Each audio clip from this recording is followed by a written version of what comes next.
हाँ जी, स्वागत है जी ਤੁਹਾਡਾ ਸਾਰਿਆਂ ਦਾ ਸਾਡੇ YouTube channel exam study with job alert ਤੇ। ਸੋ ਮਾਸਟਰ ਕੇਡਰ ਮੈਡੀਵਲ ਹਿਸਟਰੀ ਦੇ ਅਗਲਾ ਭਾਗ ਅਗਲੇ ਨਵੇਂ MCQ ਪ੍ਰਸ਼ਨ ਉੱਤਰ ਤੁਹਾਡੇ ਲਈ ਲੈ ਕੇ ਆਏ ਹਾਂ। ਕਲਾਸ 16 ਲੈ ਕੇ ਆਏ, ਇਸ ਤੋਂ ਪਹਿਲਾਂ 15 ਕਲਾਸਾਂ ਤੁਹਾਨੂੰ ਪ੍ਰੋਵਾਈਡ ਕਰ ਦਿੱਤੀਆਂ ਨੇ। ਸੋ ਮੈਡੀਵਲ ਹਿਸਟਰੀ ਸਟਾਰਟ ਆਪਾਂ ਕੀਤੀ ਹੋਈ ਹੈ, ਜੋ ਵੀ ਟੌਪਿਕ ਦੇ ਅਨੁਸਾਰ ਜਿੰਨੇ ਵੀ ਪ੍ਰਸ਼ਨ ਬਣਦੇ ਹੈ ਉਹ ਤੁਹਾਨੂੰ ਪ੍ਰੋਵਾਈਡ ਕਰ ਰਹੇ ਹਾਂ।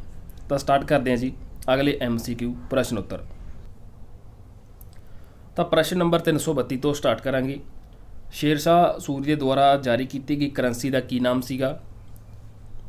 ਜਿਹੜੀ ਸ਼ੇਰਸ਼ਾਹ ਸੂਰੀ ਦੇ ਦੁਆਰਾ ਜਾਰੀ ਕੀਤੀ ਗਈ ਸੀ, ਟੰਕਾ, ਜੀਤਲ, ਰੁਪਈਆ ਜਾਂ ਫਿਰ ਭੀਖ। ਤਾਂ ਸ਼ੇਰਸ਼ਾਹ ਸੂਰੀ ਦੇ ਦੁਆਰਾ ਜਿਹੜੀ ਜਾਰੀ ਕੀਤੀ ਗਈ ਕਰੰਸੀ ਸੀ ਉਹ ਸੀ ਰੁਪਈਆ। ਆਪਸ਼ਨ ਡੀ ਸਾਡਾ ਰਾਈਟ ਆਨਸਰ ਆਏਗਾ।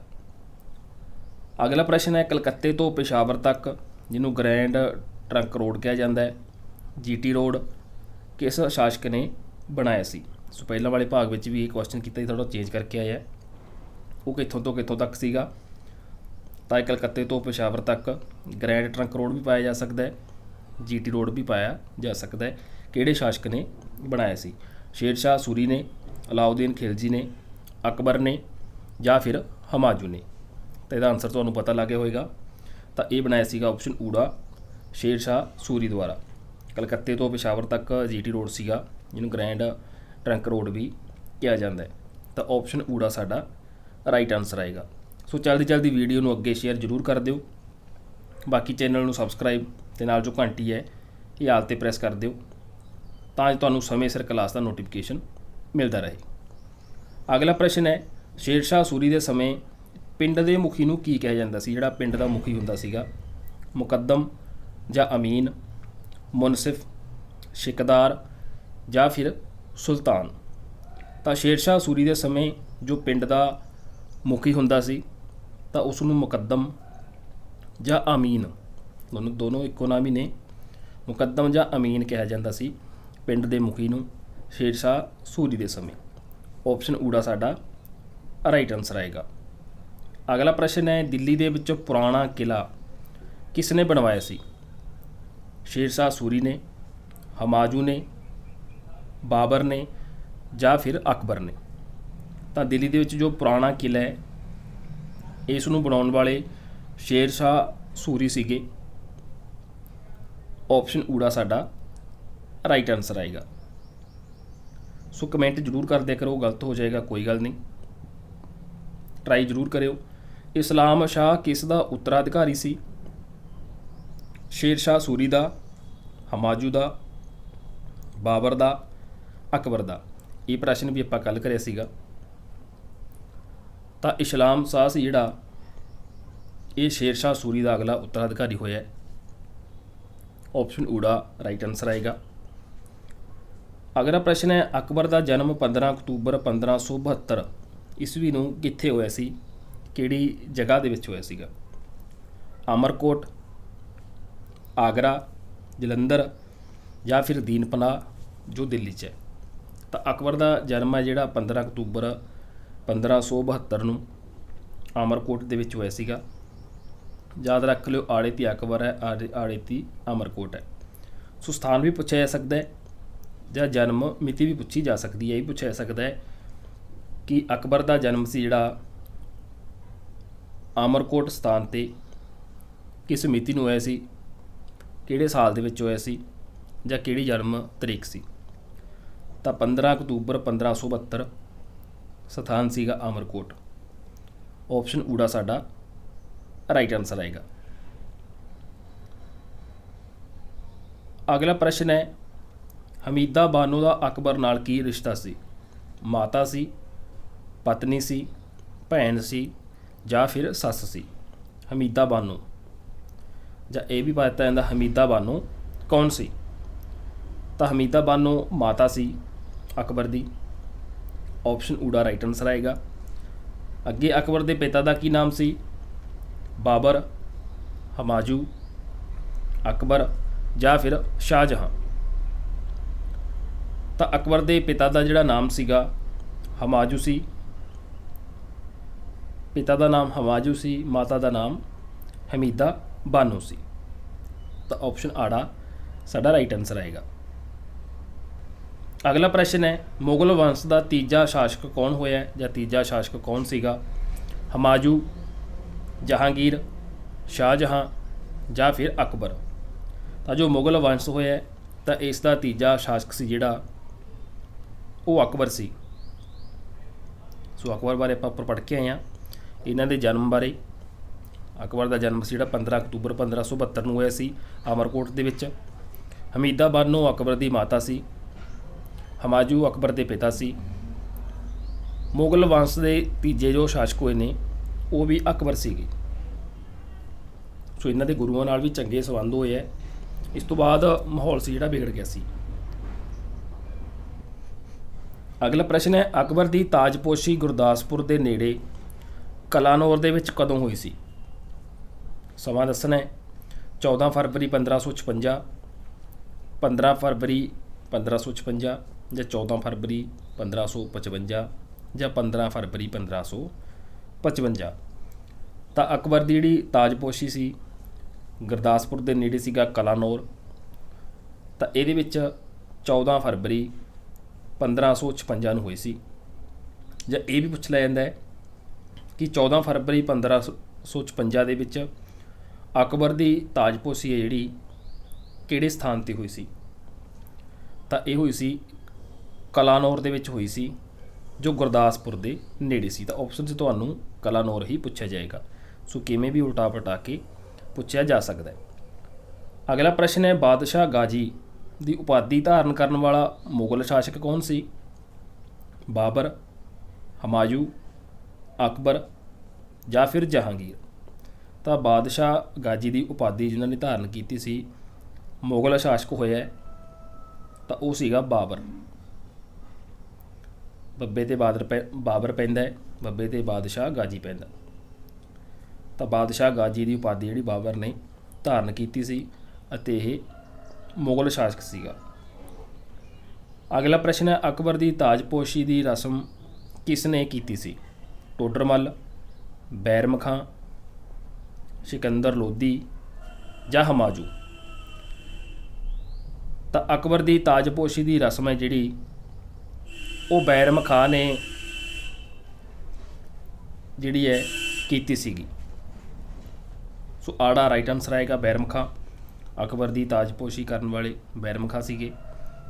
ਆਪਸ਼ਨ ਆੜਾ ਸਾਡਾ ਰਾਈਟ ਆਨਸਰ ਆਏਗਾ। ਅਗਲਾ ਪ੍ਰਸ਼ਨ ਹੈ, ਪਾਣੀਪਤ ਦੀ ਦੂਜੀ ਲੜਾਈ ਕਦੋਂ ਹੋਈ ਸੀ? 5 ਨਵੰਬਰ 1556, 5 ਨਵੰਬਰ 1555, 10 ਨਵੰਬਰ 1556 ਜਾਂ 10 ਨਵੰਬਰ 1555। ਸੋ ਕਨਫਿਊਜ਼ ਕਰਨ ਵਾਸਤੇ ਮਹੀਨੇ ਬਦਲੇ ਗਏ ਨੇ।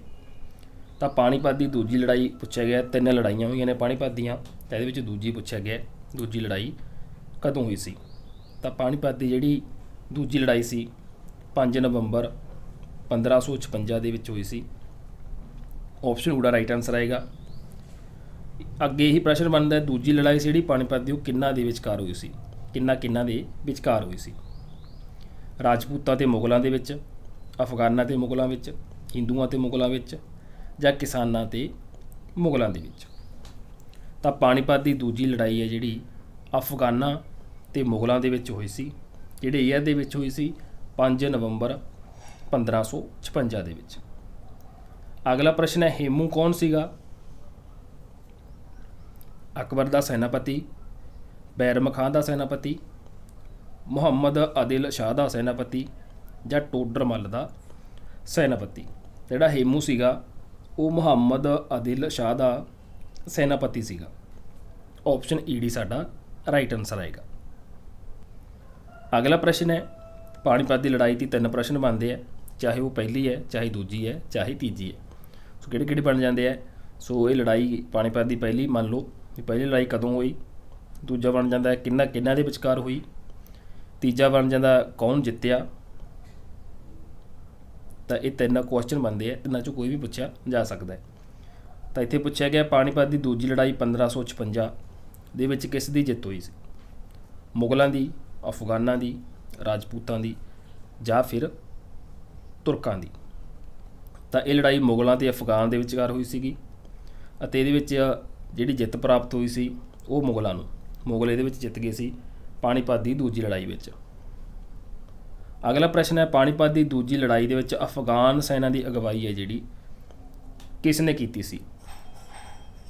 ਹੇਮੂ ਨੇ, ਬੈਰਮ ਖਾਂ ਨੇ, ਆਦਿਲ ਸ਼ਾਹ ਨੇ ਜਾਂ ਅਲੀ ਕੁਲੀ ਖਾਂ ਨੇ? ਤਾਂ ਪਾਣੀਪਤ ਦੀ ਦੂਜੀ ਲੜਾਈ ਵਿੱਚ ਜੋ ਅਫਗਾਨ ਸੀ, ਇੱਕ ਸਾਈਡ ਮੁਗਲ ਸੀ, ਇੱਕ ਸਾਈਡ ਅਫਗਾਨ ਸੀ। ਤਾਂ ਅਫਗਾਨ ਦੀ ਜੋ ਸੈਨਾ ਸੀ ਤਾਂ ਇਸ ਦੀ ਜਿਹੜੀ ਅਗਵਾਈ ਸੀ ਉਹ ਹੇਮੂ ਨੇ ਕੀਤੀ ਸੀ। ਹੇਮੂ ਕੌਣ ਸੀਗਾ? ਮੁਹੰਮਦ ਆਦਿਲ ਸ਼ਾਹ ਦਾ ਸੈਨਾਪਤੀ ਸੀ। ਤਾਂ ਅਫਗਾਨਾਂ ਦੀ ਸਾਈਡ ਤੋਂ ਸੈਨਾ ਦੀ ਅਗਵਾਈ ਹੈ ਜਿਹੜੀ ਹੇਮੂ ਨੇ ਕਰੀ ਸੀ। ਆਪਸ਼ਨ ਊੜਾ ਸਾਡਾ ਰਾਈਟ ਆਨਸਰ ਆਏਗਾ।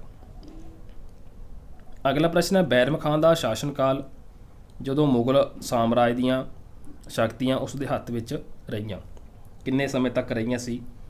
ਉਹ ਸ਼ਾਸਨ ਕਾਲ ਦੱਸਣਾ ਹੈ।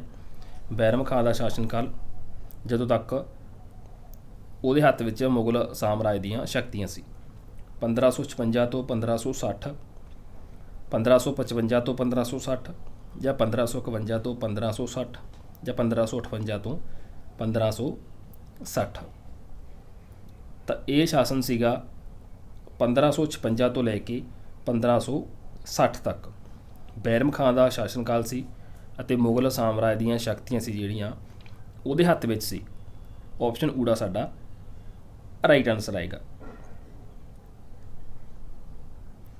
ਅਗਲਾ ਪ੍ਰਸ਼ਨ ਹੈ, ਕਾਫੀ ਵਾਰ ਐਗਜ਼ਾਮ 'ਚ ਆਇਆ, ਬੈਰਮ ਖਾਂ ਦੀ ਹੱਤਿਆ 1560 ਵਿੱਚ ਕਿਸ ਨੇ ਕਰਵਾਈ ਸੀ?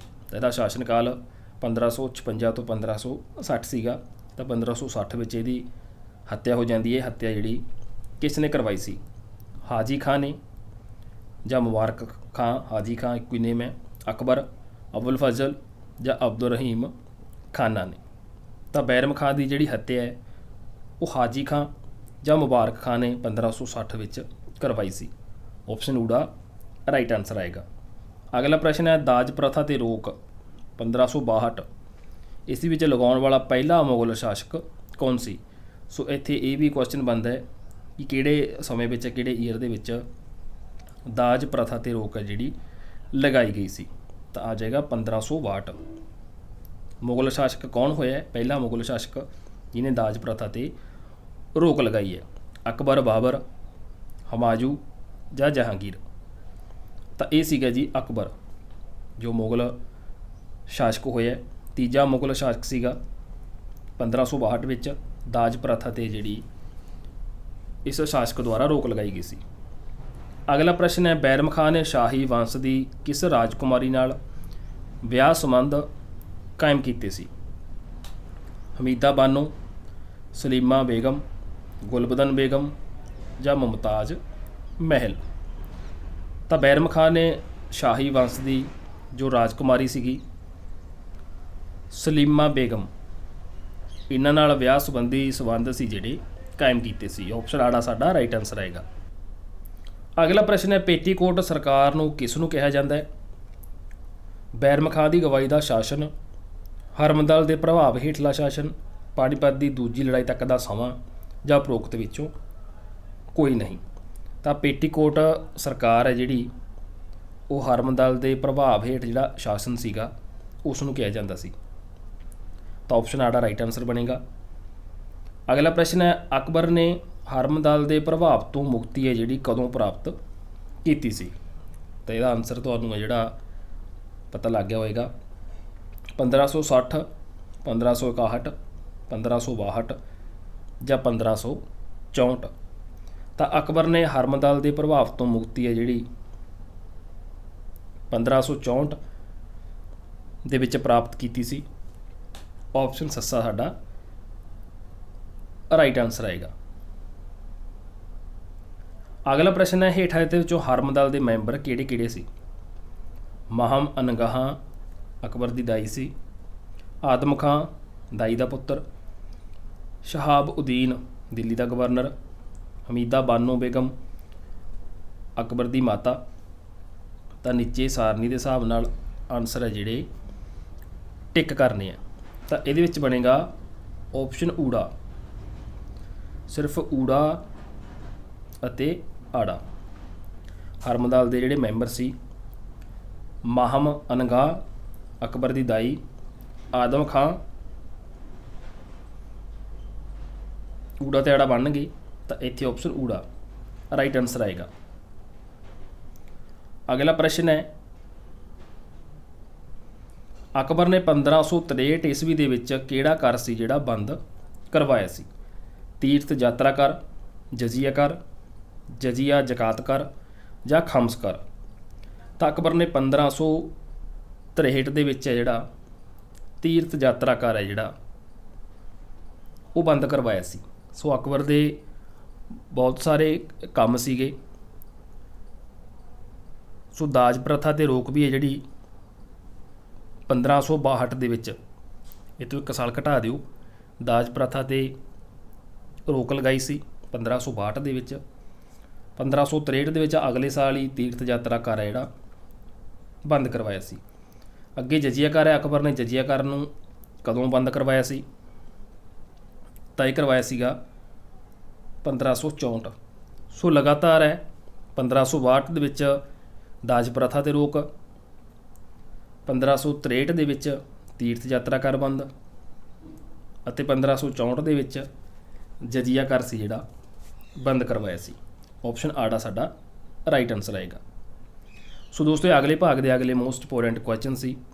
ਸੋ ਡੇਲੀ ਕਲਾਸ ਦੀ ਅਪਡੇਟ ਤੁਹਾਨੂੰ ਸਮੇਂ ਸਿਰ ਮਿਲਦੀ ਰਹੇ ਤਾਂ ਸਾਰੇ ਜਣੇ ਇੱਕ ਵਾਰ ਚੈਨਲ ਨੂੰ ਓਪਨ ਕਰਕੇ ਸਬਸਕ੍ਰਾਈਬ ਤੇ ਨਾਲ ਜੋ ਘੰਟੀ ਹੈ ਉਹ 'ਤੇ ਆਲ ਵੀਡੀਓ ਦੀ ਆਪਸ਼ਨ ਆਏਗੀ, ਉਹ ਤੁਸੀਂ ਘੰਟੀ 'ਤੇ ਕਲਿੱਕ ਕਰੋਗੇ ਤਾਂ ਉਸ 'ਤੇ ਕਲਿੱਕ ਕਰ ਲਿਓ ਤਾਂ ਤੁਹਾਡਾ ਕੋਈ ਵੀ ਲੈਕਚਰ ਜਿਹੜਾ ਮਿਸ ਨਾ ਹੋਵੇ, ਕਿਉਂਕਿ ਸਾਡੇ ਕੋਲ ਡਿਟੇਲ ਹੈ ਜਿਹੜੀ ਉਹ ਮਿਲਦੀ ਰਹਿੰਦੀ ਹੈ ਕਿ ਕਿੰਨੇ ਜਾਣਿਆਂ ਨੇ ਤੁਹਾਡਾ ਚੈਨਲ ਸਬਸਕ੍ਰਾਈਬ ਕਰਿਆ, ਕਿੰਨਿਆਂ ਨੇ ਨਹੀਂ ਕਰਿਆ। ਸੋ ਇਸ ਕਰਕੇ ਬਾਰ-ਬਾਰ ਕਹਿ ਰਹੇ ਹਾਂ ਤਾਂ ਤੁਹਾਡਾ ਨੁਕਸਾਨ ਨਾ ਹੋਵੇ, ਹਰ ਇੱਕ ਅਪਡੇਟ ਐਜੂਕੇਸ਼ਨ ਨਾਲ ਸੰਬੰਧਿਤ, ਵੈਕੈਂਸੀ ਨਾਲ ਸੰਬੰਧਿਤ ਤੁਹਾਨੂੰ ਮਿਲਦੀ ਰਹੇ। ਬਾਕੀ ਜੋ ਵੀ ਆਨਲਾਈਨ ਕਲਾਸ ਹੈ ਜਿਹੜੀ ਵਾਚ ਕਰ ਦਿਓ, ਅੱਗੇ ਵੀਡੀਓ ਨੂੰ ਜ਼ਰੂਰ ਸ਼ੇਅਰ ਕਰ ਦਿਆ ਕਰੋ। ਸੋ ਮਿਲਦੇ ਹਾਂ ਜੀ ਅਗਲੇ ਭਾਗ ਵਿੱਚ ਅਗਲੇ ਨਵੇਂ MCQ ਪ੍ਰਸ਼ਨ ਉੱਤਰਾਂ ਨਾਲ। ਉਹ ਤੱਕ ਲਈ ਧੰਨਵਾਦ ਜੀ।